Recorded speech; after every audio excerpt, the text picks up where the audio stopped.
တော့မဆော့ပြန်ရှင်နာမှာတန်ကအပါ80ရှိတယ်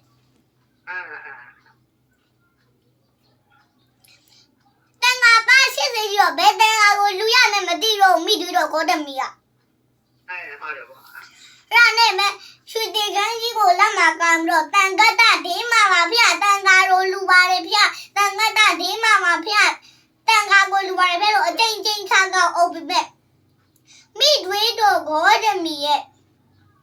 လက်ထဲကရွှေတင်ကန်းကိုပဲရဟန်းမအလူထွက်မခံဘူးဘာဖြစ်လို့လဲဆိုတော့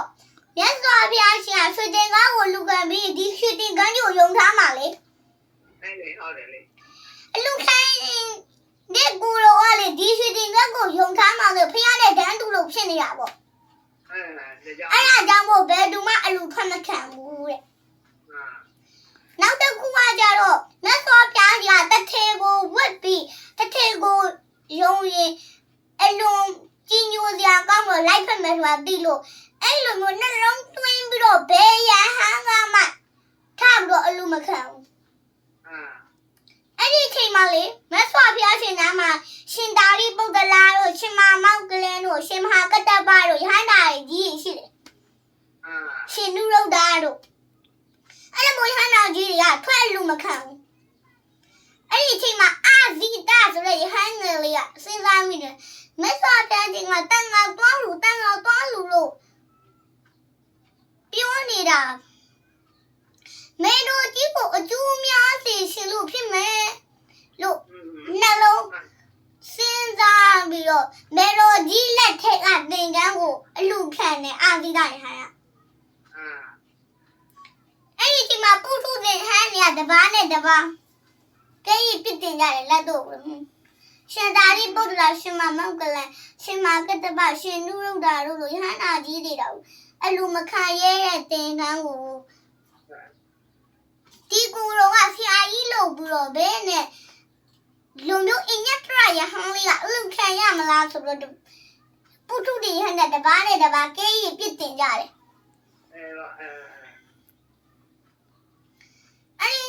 အဲ့ဒီလိုကဲရင်ပြစ်တင်နေတာကိုမြတ်စွာဘုရားရှင်ကသိတော်မူတယ်သိတော်မူတော့မြတ်စွာဘုရားရှင်နာမှာပြုစုလုပ်ကျွေးနေရရှင်အာနန္ဒာရှင်အာနန္ဒာတဲ့နာရအဲ့မှာရှင်အာနန္ဒာကိုမြတ်စွာဘုရားရှင်ကမိတ်တယ်ချစ်တာအာနန္ဒာငါဖျားကိုနဲ့မင်းကြီးလေးပါလူထားတဲ့ကြောက်ညိုအောင်တပိတ်ကြီးဟုတ်ငါဖျားလက်ထဲကိုစက်ကစမ်းနဲ့အဲ့လိုမိတ်တာအဲ့ဒီတပိတ်ကလေမြတ်စွာဘုရားဒီတတဟာမင်းလုံးပြီမှာလေ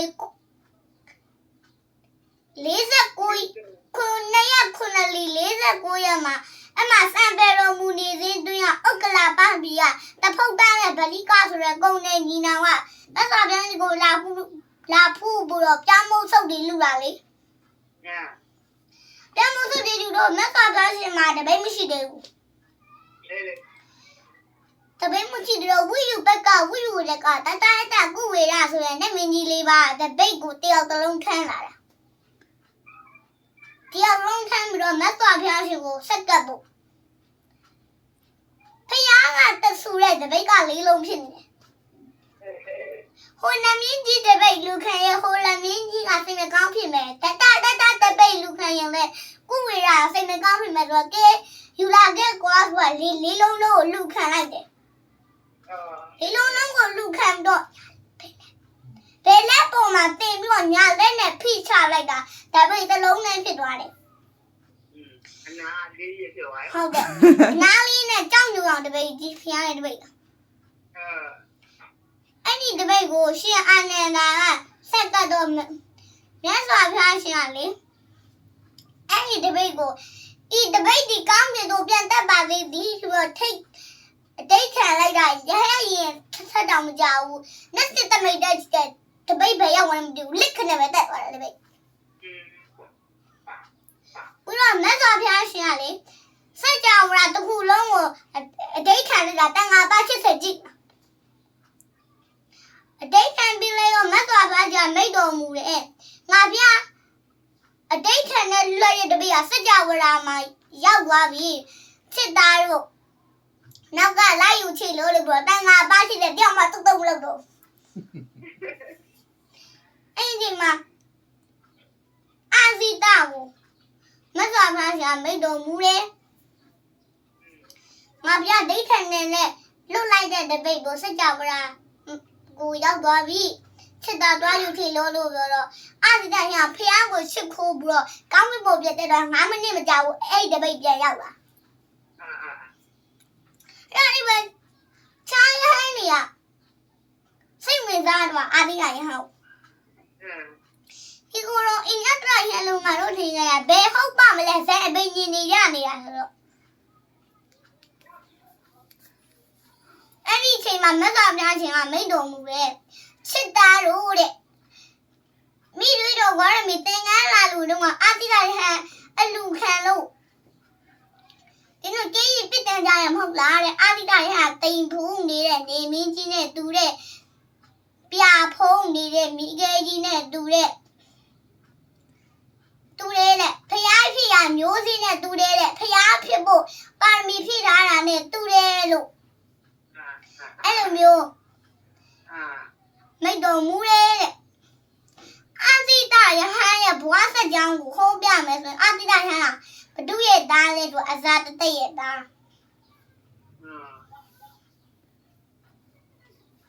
အဇာတတက်ကဖခင်ကိုတတ်ထားလို့ကန်ကြီးငါးဝထိုက်တဲ့လူမှာတာနာပုံနဲ့ဝင်လို့မရဘူးမာတာပိတုကမတာပိတုကာနိတမတာအရဟံတာနိနမတာဒုရိဟုတ်ပါရကမတာသံဃာဗိရကမတာယဟန်ဝတ်တဲ့လူပါတဲ့မအေးတတ်ထားလူလည်းမဖြစ်ရဘူးထိုက်အေးတတ်ထားတဲ့လူလည်းမဖြစ်ရဘူးဟန်နာတတ်ထားလူလည်းမဖြစ်ရဘူးဖျားကိုတွေးတဲ့အောင်လှုပ်ထားတဲ့လူလည်းမဖြစ်ရဘူးတန်ခါတင်းခွဲတဲ့လူလည်းမဖြစ်ရအဲ့ဒါဖန်ကင်ကိုတတ်ထားတော့သူကတစောင်းမုံလာပြင်းနေမှာတမညဖလားတုတ်ကိုနာပြီးတော့သူတာနာပုံနဲ့ဝင်ကျင်တာဒါပေမဲ့သူ့ဖန်ကင်ကိုတတ်တော့သူကတာနာပုံပဲဝင်မရရှာပါဘူးသူကအဲ့ဒါနဲ့ပဲသူ့ရင်တွေးမှာဖြစ်တဲ့တာသမီးကိုသူကအဲ့ဒါယဟန်တုပေးလိုက်တာအာဇိတဇာတတဲ့ရဲ့တာအာဇိတရဲ့ဘဝစကြောင်းတော့အဲ့ဒါပဲဖွားရေဟုတ်တယ်လေ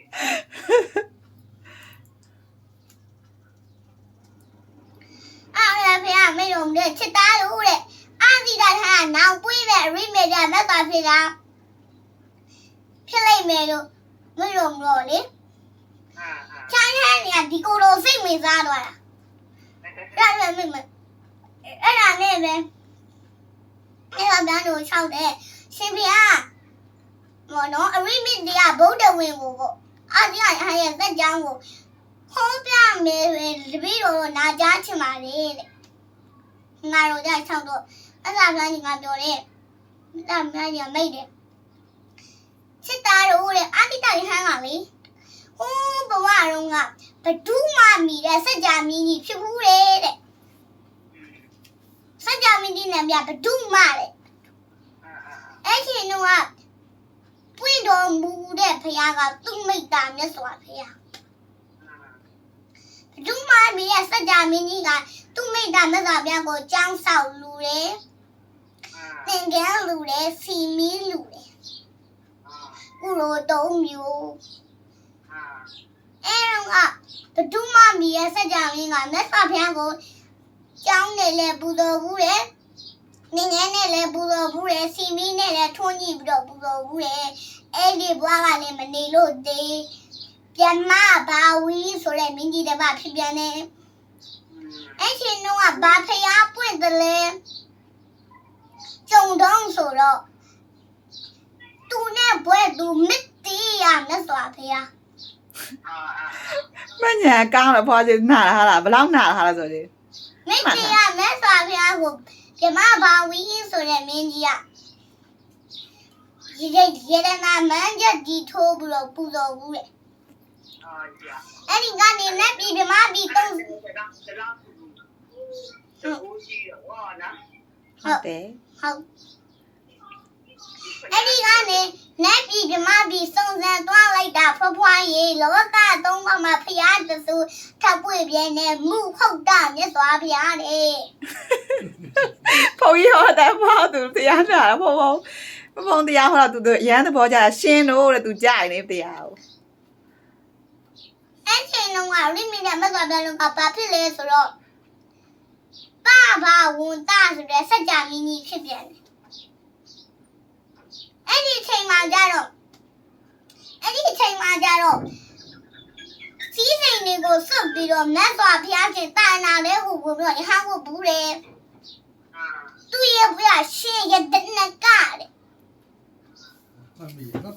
ရန်တော့ကောင်းလိုက်တာ ဟုတ်ပဲဖွာညံဖွာကြီးဖွာညံကလေ ရှင်ရဲ့တနကတဲ့တာနာဘုံနဲ့ဟူပြီးတော့ဘုရားစုကိုပန်ပါတယ်အဲ့ဒီမှုဟုတ်တာမြတ်စွာဘုရားမှာပြာလေးရပြီပြာလေးရပါတယ် အာ အော်သူဖျားစုပန်တဲ့ဘဝကအရှင်ယတနာကဘဝနဲ့မဟုတ်တာမြတ်စွာဘုရားရှင် မတ်အရိမိပြမြတ်စွာဘုရားတဏင်္ဂရာစတဲ့မြတ်စွာဘုရားကနေပြီးတော့